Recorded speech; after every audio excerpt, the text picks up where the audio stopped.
Hi, Facebook world. Happy day, whatever day it may be. I'm going to give it a few moments for folks to join in.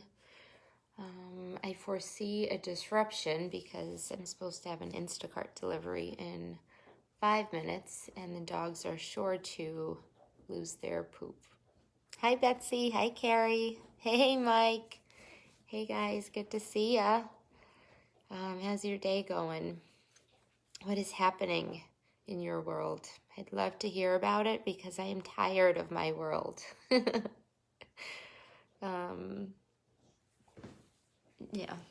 I'm not really tired of my world. It's pretty decent. I can't complain.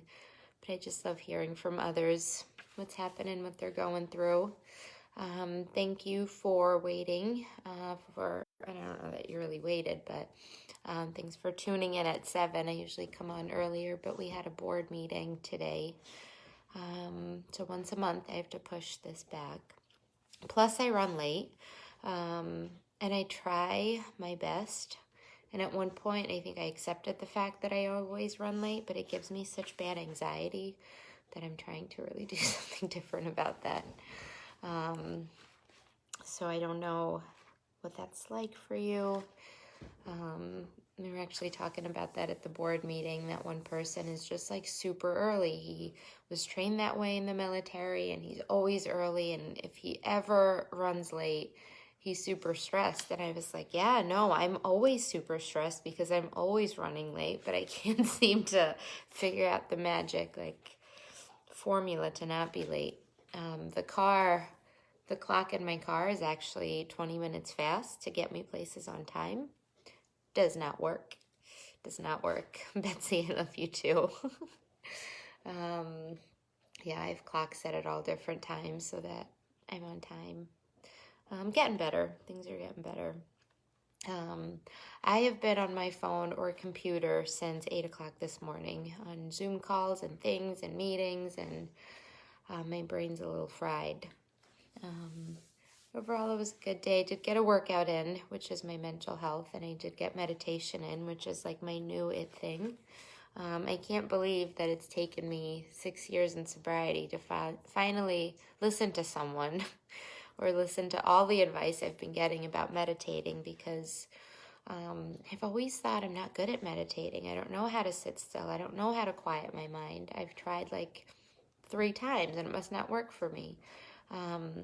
But I've been trying last week or two, and it's been really, really powerful. Not only has meditation been a lot easier than I thought, I've been able to, and it's not really about quieting your mind, right? It's just about pausing. But I've been able to meditate without guided recordings, which I always thought I need background noise and, guided meditations, which are great. Shush. Shush, shush. But it turned out, I don't know, I guess you just grow into it. So I really encourage you, for those that don't, I know a couple of you here do, it's been really, really helpful in slowing down my thoughts.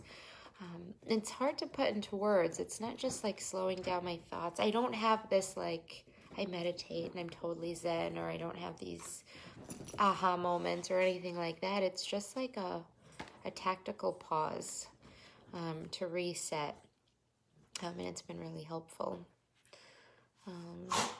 Hi, Christy. It's good to see you. I haven't talked to you in a while. Love to catch up.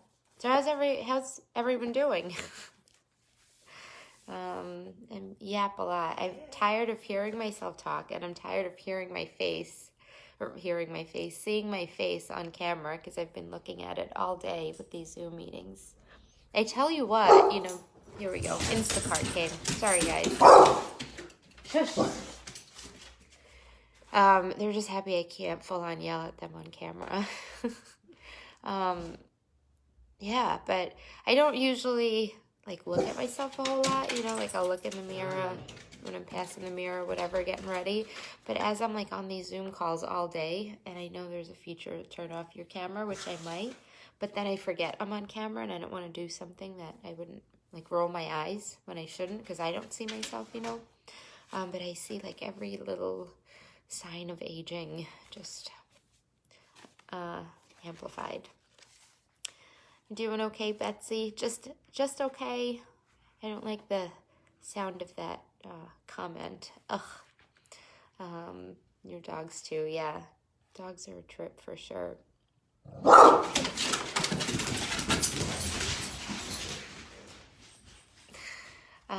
So today I was going through my Hazel, come here, honey. Come here. Hazel. Sorry. And timing's going really well today. Hazel, hey, come close.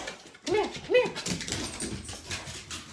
We're just gonna leave it alone. Hi, Linda. Hi, Karen. Good to see you guys. I wanted to share a reading with you. I really feel like there's a stampede in my house. I'm so sorry. They're gonna get it afterwards. Hazel. Okay. So you know I go through my daily readers and I take a peek at different books and I kind of pick out what speaks to me most that day. And I really like this one for May 12th. I thought it really, really spoke to me. Oh, good, Betsy. I'm really glad. I'm glad that call went well. Therapy is a huge part of my program. It was outpatient when I first entered recovery. I completed outpatient, but I've stayed. I think there was a little period of time where I got away from therapy, but I continue to be active, and I go to therapy to treat just me. You know, I treat my mental health. I do have a mental health condition that requires treatment, requires medication. I'm a huge advocate for therapy, so I'm really glad that you're outpatient. Your call with your counselor went really well. Mike, I like the real life Zoom meeting better than the boring ones at work. Yeah, I know it's really like that meme, how many meetings could have been an email thing, you know? And there's the obligatory Brady Bunch comment, and it takes all of me to not roll my eyes every time someone's like, oh, it's like the Brady Bunch, because it's one of those like fluffy icebreakers, you know? Mike, come by anytime. They could look out the window or I could just release them. I don't know how you feel about it. Hazel's a trip. She needs to burn off some energy. Back to some kind of topic here. So this reading, out of Each Day a New Beginning, really spoke for me. Side notes, this particular book is women's meditations, but it rarely, or daily meditations for women, but they really speak to, and now I think most of the guys have tuned out. However, they're just specific to life, I think. You know, they're just specific to the human condition. They don't differentiate genders here for the most part. So I'm going to read out of this one. Every human being has, like Socrates, an attendant spirit, and wise are they who obey its signals. If it does not always tell us what to do, it always cautions us what not to do, by Lydia M. Child. I love that. Hi, Tony. Hi, Christine. I love that because it's that inner voice that we talk about. It's that intuitive thought, that inspiration, that gut feeling, right? How many times have you guys ignored a gut feeling to later reaffirm that it was probably telling you something worthwhile, right? I know I do that a lot. I've done that a lot historically, before recovery, in recovery. And I can't think of a time when I had a gut feeling and I didn't follow it, that it really worked out as well as it could be. Hi, Christine. Hi. Let's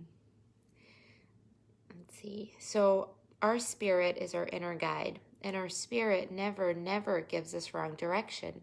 Because we're human, it's all too easy to deny the voice from within. Some call it conscience.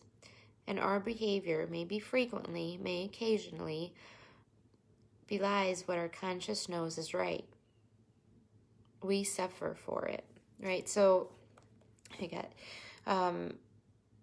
that's what, I guess that's what I just mentioned in terms of like listening to that inner voice, listening to that intuitive thought, that feeling in your stomach that just says, maybe you shouldn't, or here's what you should do, right?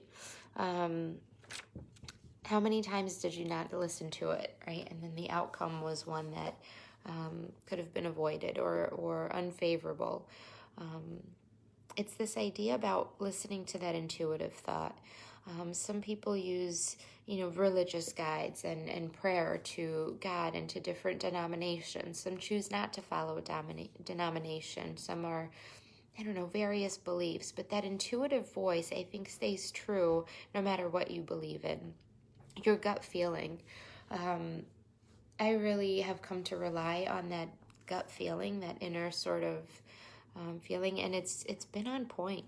It's always been on point, and if I just listen to it, and the same in my recovery. There's been situations in my recovery where my gut's like, shouldn't be involved in that, shouldn't be doing that. You're not gonna like the consequences, right? And I've ignored those or pushed that aside and dealt with the consequences, right? We're trying to be healthy, emotionally, spiritually, physically. Each day we can make progress. With each action we take, we have a choice, right? We're not like,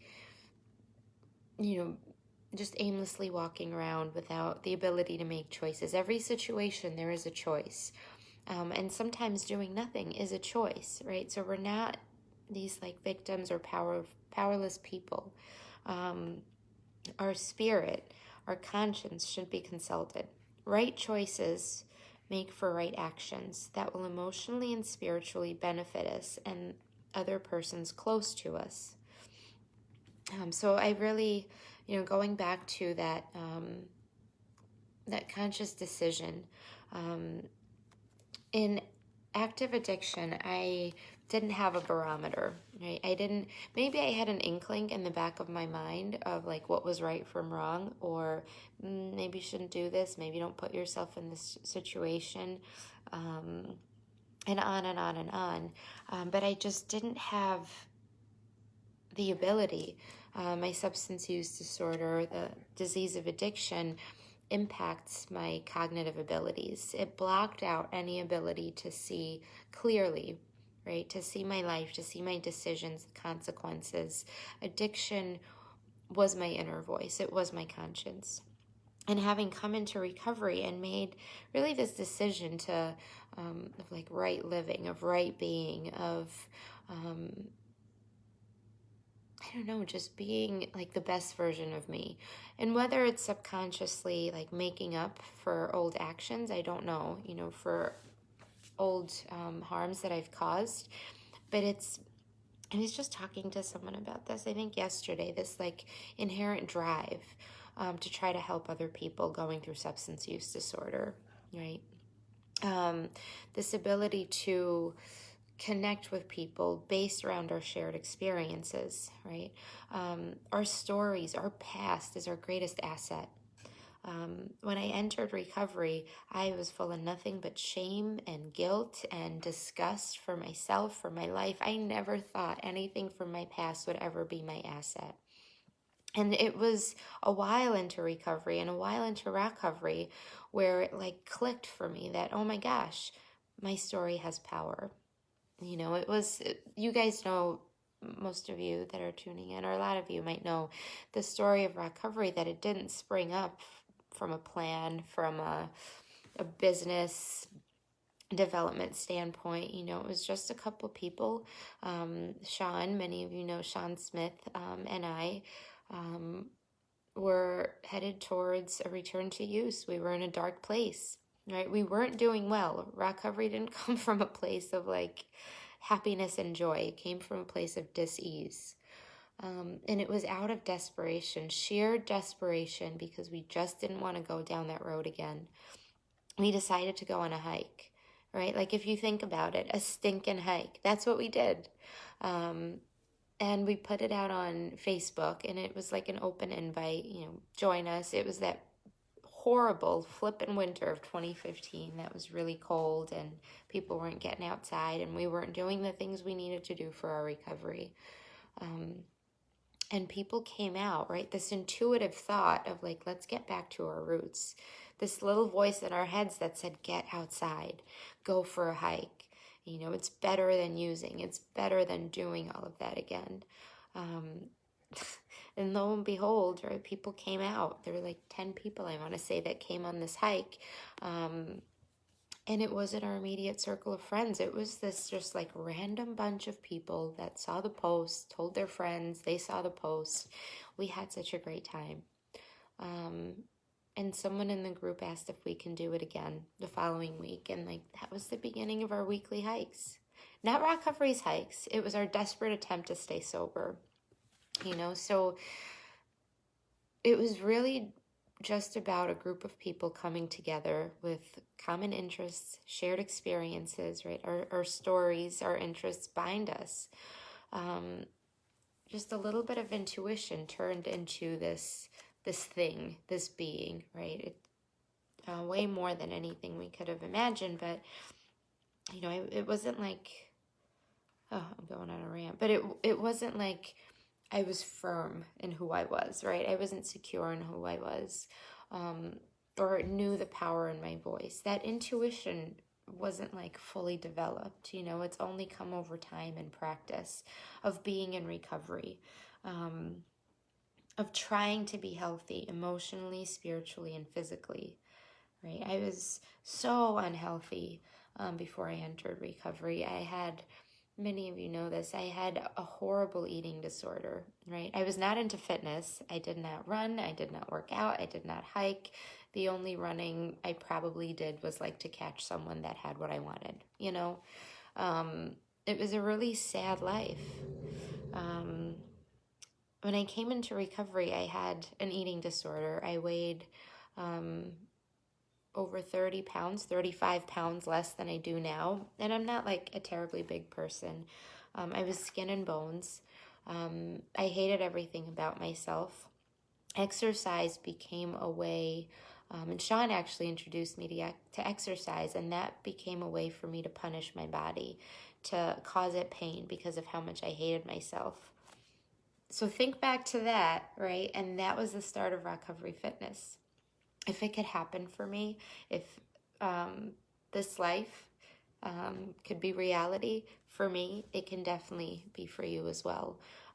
So if you follow those intuitions, if you speak up, if you ask for help, if you reach out, the possibilities are literally, quite literally endless. Sean, neither one of us knew anything about starting a nonprofit, running a business, but it was like, I don't know, it was part of a plan that we didn't and we still don't quite understand, right? Because we're everyday people. I'm no different than you guys. I'm no better, no worse. I'm just like everyone else here. And I see a whole bunch of wonderful faces joined us. Sally joined. Christine, I saw you. Holly, hi Holly. I've missed seeing your smiling face on these feeds. Patrick, James, Michelle, Dave, Riley, hi. Scotty, oh my God, I miss so many folks. Hi James, hi Timothy, hi Erica, America. Good to see you guys. So yeah, this like, you know, when we enter recovery, we're not promised smooth sailing for sure. My present. I love you, Dave. I miss you tons.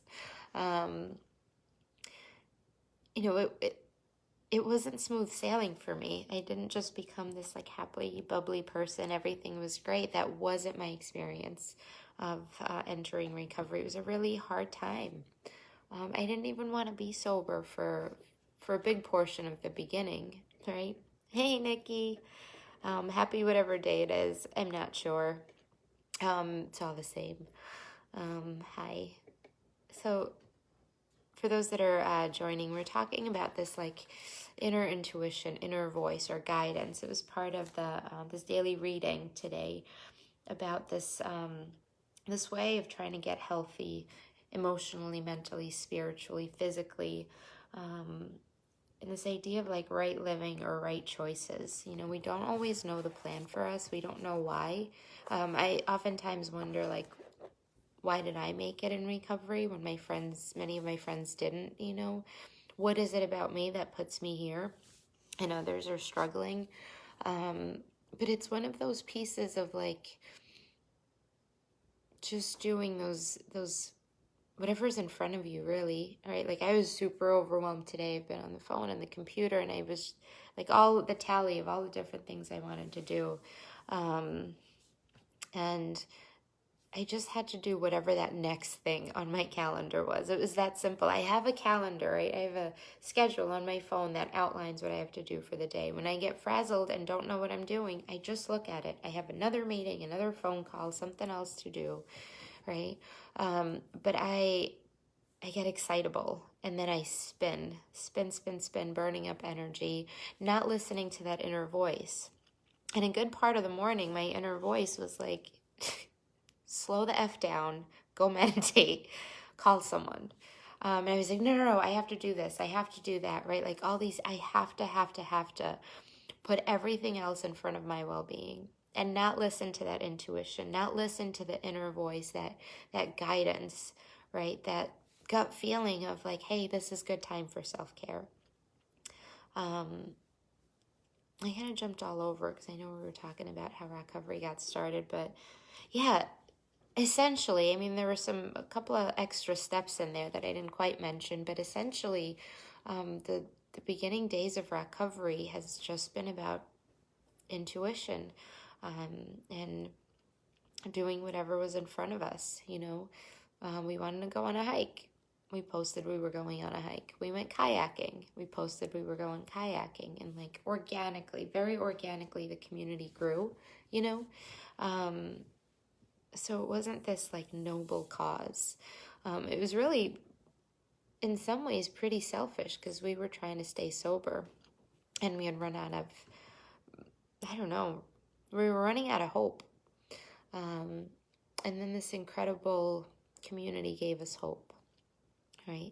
That's what we were saying. Like, I'm no different than anyone else. You know, if you have a passion, if there's something that ignites fire in you, whatever it may be, and now is a good time to take a look, to really, really reflect on what it is you want in your life.